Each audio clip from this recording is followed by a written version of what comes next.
Pakinggan po natin ulit itong si Nino Barsaga, dati po siyang DDS. Sabi niya dito na pabilib siya kay Atty. Leni Robredo. Eto na po. Alam niyo ang ating Vice President ngayon na si VP Sara ay DepEd Secretary din.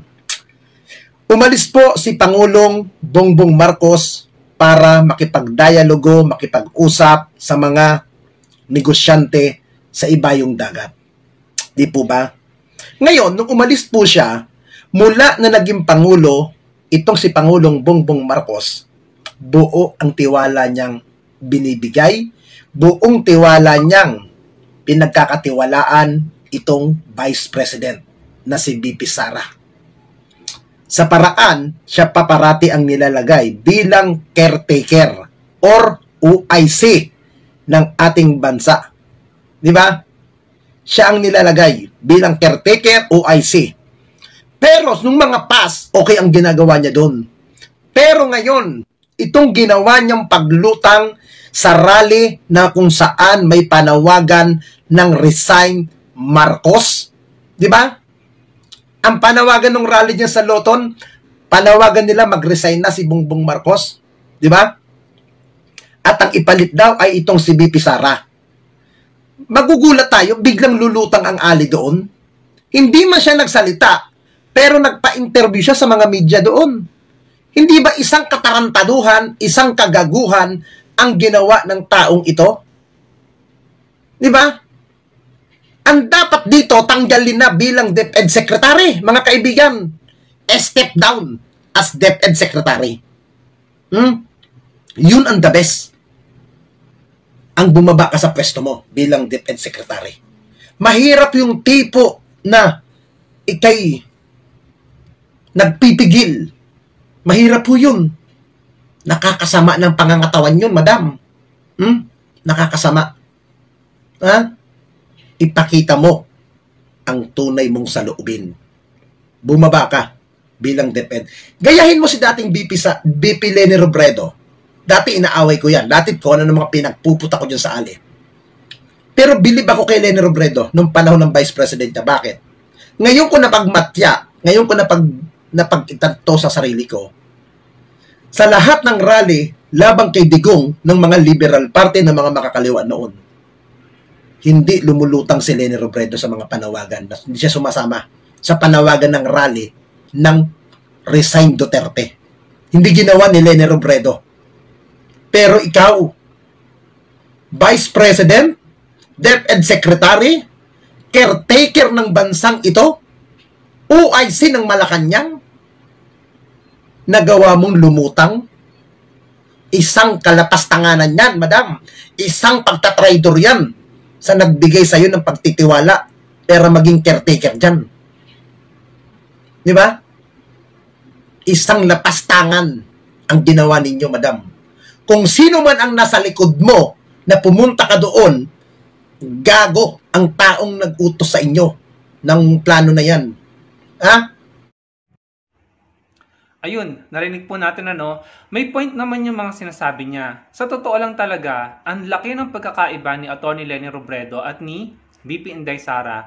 Nung Vice President pa sa Atty. Leni Robredo, tama yung sinabi ni Nino Barsaga. Hindi ko yung nakitang umattend ng rally na nananawagang mag-step down or mag-resign si dating Pangulong Duterte. Walang ganun si Atty. Leni Robredo. Siya ay nagpapakatotoo. Kaya niyang bumatikos sa mga polisiya ni dating Pangulong Duterte noon na alam niyang may negatibong epekto sa mga Pilipino. Binabatikos niya or hindi siya sumasang-ayon, Pero never siyang pumunta sa mga rally na may nananawagang mag-resign si Pangulong Duterte. Nandun pa rin yung respeto, Siguro delikadesa na matatawag. On the other hand, dito naman kay VP Inday Sara, hindi nga siya bumabatikos kay BBM. Sa katunayan, nagpapahayag siya ng mga statement na suportado niya ang Unity Team, at si BBM. Pero, makikita mo, umaattend sa mga rally na may mga taong galit na galit kay BBM, So, hindi nagpapakatotoo. Ilang rally yung inatanan niya. Ang alam ko sa Davao City, tapos dito sa Diwasang Bonifacio. Yung mga taong naandun, yung mga leaders na naandun, ay may issues at galit kay BBM. Nananawagan na mag-resign si BBM tapos makikita ka Vice President, DepEd Secretary, miyembro ka ng gabinete ni BBM, Nandun ka sa rallying yun na may mga taong galit kay BBM at nananawagang mag-resign si BBM. So, anong tawag doon? Anong ibig sabihin nun, no? So, kung ako kay BP Sara, magpakatotoo na siya, no? Kung hindi na siya sumasang-ayon sa administrasyon ni BBM, be transparent, no? Baka sakaling makakuha pa siya ng suporta at humanga sa kanya yung mga tao dahil nagpapakatotoo siya. Kasong ginagawa niya, parang, ewan ko, parang siguro, tama yung sinabi ni Nino Barsaga, mahirap yun, na nagpipigil, no? Na hindi pinapakita yung totoong nararamdaman. Dahil baka biglang isang araw, bigla siyang sumabog na lamang at magalit, no? At makapagsabi siya or makagawa siya ng hindi maganda or hindi makakatulong sa kanya. Hindi po ba?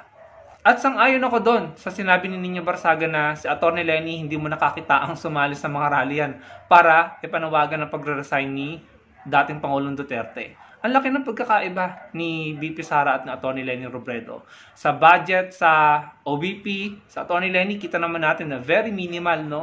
Pero naging masinop sila at marami silang proyekto at programang napagawa, no? Nakinabang ang mga Pilipino. Bukod doon, kitang-kita mo na maganda ang record ni Atty. Lenny Robredo sa COA. On the other hand, si VP Sara, ang daming red flag, ang daming issues, no? Mapa-DepEd yan, mapa-mayor pa man siya noon sa Davao City. At hindi ko lang sure ngayon sa OBP kung meron siyang mga red flag, no? Pero ang dami nating nabalitaan. Ang laki po talaga ng pagkakaiba. Kaya naman ito, si Nino Barsaga na mismong dating DDS ay napabilid kay Atty. Lenny Robredo.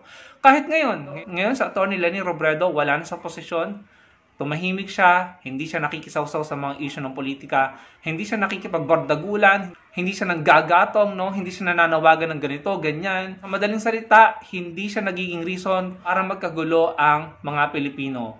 Kabaliktaran ng ginagawa ng mga idol ng mga DDS na umaakit pa talaga sa stage, no? At kung ano-anong pinasasabit pinananawagan, no?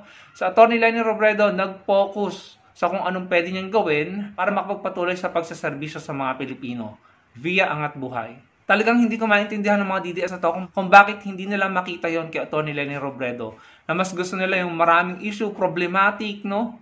Mas prepare nila yon kesa sa isang Atty. Lenny Robredo na kita mo, priority talaga ang mga Pilipino. Na after mag-step down bilang Vice President, naghanap ng paraan para ma-ignite niya ang voluntarism, no? Makuha niya ang mga Pilipino na gumawa, kumilos para sa kapwa Pilipino. At nang makapagpatuloy tayo pare-pareho sa serbisyo sa ating kapwa. Pakinggan niyo po itong sinabi ng isang BBM supporter. At may magandang point siya na ibinahagi dito. Eto na po. Real talk lang po tayo, no? Atensyon, Digong, Salpanelo, Harry Roque, mga DDS vlogger at mga DDS. Alam nyo, si Duterte lang ang naging presidente na wala na sa posisyon pero gusto niya pa rin siyang masunod.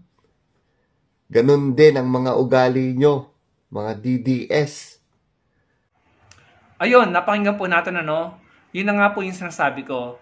Si Pangulong Duterte, pagkatapos bumaba sa kanyang pagiging Pangulo, ano nangyari? Kumontra sa Chacha, pinush ang idea na ihiwalay ang Mindanao. Ang daming nagsasalita sa stage na puro profanity, paparatangan si BBM ng kung ano-ano, and then babawiin. And then later on, sa pinaka-latest na rally nila, may mga sinabi na naman patama kay BBM. Yung mga tao nalilito, yung mga tao nagkakagulo, nagkakaroon ng hidwaan sa social media, sa mga forum, sa mga debate, no? So, nung nag-step down si Pinoy, nag-step down si GMA, tumahimik na sila, hindi na sila nakikialam, hindi nila dinidiktahan yung kasalukuyang Pangulo, no? Nire-respeto nila na hindi na sila ang Pangulo at may bago ng Pangulo, let them do their job, no? And then Atty. Lenny nag-step down, no? Gumawa ng sariling paraan para makapagpatuloy sa pagsaserbisyo sa mga Pilipino. Hindi naghahanap ng kapangyarihan, no? Hindi mang-aagaw ng kapangyarihan. Hindi gutom sa kapangyarihan, kundi gutom sa paglilingkod sa mga Pilipino. Si Atty. Lenny Robredo. Si VP Sara, sana magkaroon siya ng paninindigan, no? Yung ilabas niya yung totoo niyang nararamdaman, no? Kasi nga ang pangit tignan, tinatalaga kang OIC ng Pangulo para mamahala sa Pilipinas kapag siya nasa abroad. And then makikita ka sa isang rally na may mga taong nananawagan para mag-resign ang Pangulo. Mga kakamping, naniniwala ako na tayo ang magtatagumpay. Naniniwala ako na tayo magtatagumpay sa nakikita ko. Marirealize sa mga tao kung ano yung mensahe na gusto nating ipahatid sa kanila noong 2022. Marirealize nila kung bakit pinili natin sa Atty. Leni, si Senator Kiko at ang tropang angat. Kaya po patuloy ako nagbablog, nagbibigay ng aking opinion, ibinabahagi ko sa inyo, nagra-raise ng awareness. Dahil sa totoo lang, kahit siguro yung ibang kakamping na wala na ng pag-asa na hindi na tayo mapapakinggan, na hindi na nila malalaman kung ano yung gusto nating sabihin sa kanila, kung anong gusto nating mangyari sa bansa, sa paraang alam nating tama, no? Sa mga taong alam natin na nararapat na nanunungkulan sa atin. Kung yung ibang kakamping ay nawalan na ng pag-asa na i-push yun, no? Na ilaban yon, well, ako po at ang iba pang kakamping vloggers ay hindi pa po nawawalan ng pag-asa. Dahil nandiyan pa rin po kayo sumusuporta sa amin. Hindi po tayo titigil hanggat hindi po nila naiintindihan kung ano yung mensahe na gusto nating ipahatid sa kanila. Hindi po tayo titigil sa pagsasalita, sa pag-raise ng awareness hanggat hindi nila nararamdaman kung ano yung naramdaman natin at hanggat hindi nila nakukuha kung ano yung gusto nating makuha para sa ating bansa. Maraming pong salamat.